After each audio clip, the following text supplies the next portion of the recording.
Tara, wala na patumpik-tumpik pa. Dahil ngayong araw na ito ay gagawin natin kakaibang merienda ang saging na saba, patok na patok pa, pang negosyo. Tara, simulan na natin.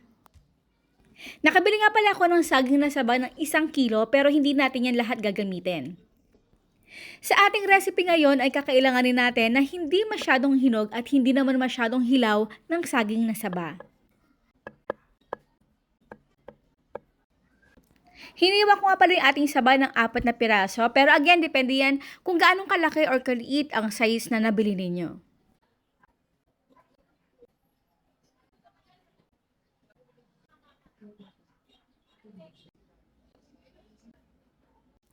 At sa pang-coating naman natin, pinaghalo ko lang dito ang all-purpose flour at ang ating cornstarch. So wala muna tayong eksaktong measurement, pero I suggest na 50-50% yung ilalagay dito. Kung maglalagay tayo ng 1 cup ng all-purpose flour, ay maglagay din tayo dito ng 1 cup ng cornstarch. At nalagay din ako dito ng asin at ng konting asukal. Sa paghalo naman ito ay dahan-dahan or paunti-unti ang lagay ng ating tubig at dapat ganito ang consistency ng ating butter or mixture. Hinati ko ito sa dalawa. Again guys, sa itong procedure na ito ay depende na sa inyo kasi lalagyan lang naman natin ito ng kulay. Again guys, ito ay optional lang. Pwede na kayong maglagay ng atsuwete kung gusto niyo ng mas natural pang kulay.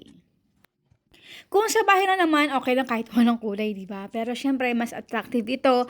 Kung ito ay pang negosyo, mas maganda kung may kulay. Pwede kayo malagay pa ng 3 hanggang 4 na kulay para iba-iba.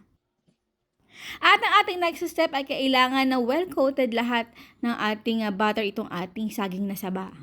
Yes, kailangan talaga lahat yan walang puwang ng butter kasi ang ating next step ay kailangan natin ito tapalan lahat ng panko breadcrumbs. Mas maganda talaga kung panko breadcrumbs yung ating gagamitin kasi ito ay parang siyang granulated na mas magiging crunchy pa kapag ito ay pinirito. Kaysa sa gagamitin natin na breadcrumbs ng pang-toppings ng pandesal, yung maninipis. So, mas maganda kung panko breadcrumbs na katulad ito. At kung hindi naman well-coat lahat ng butter itong ating saging, syempre, hindi kakapit talaga yung ating breadcrumbs dito.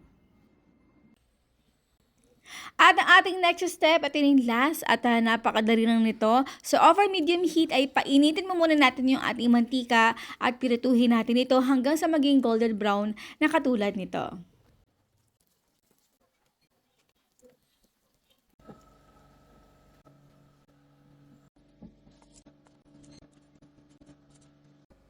Oh, di ba napakadali lang? And now is done! Our crunchy banana on the stick. Pwedeng pang negosyo.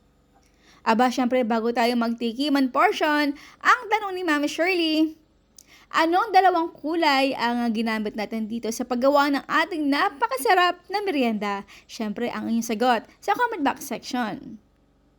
Aba, tara na, wala na pa tumpik-tumpik pa, kain po tayo.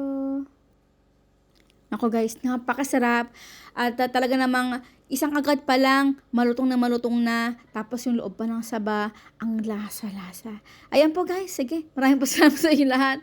At ang ating outro, keep safe, be healthy, and be happy. Bye! Ang sarap, grabe.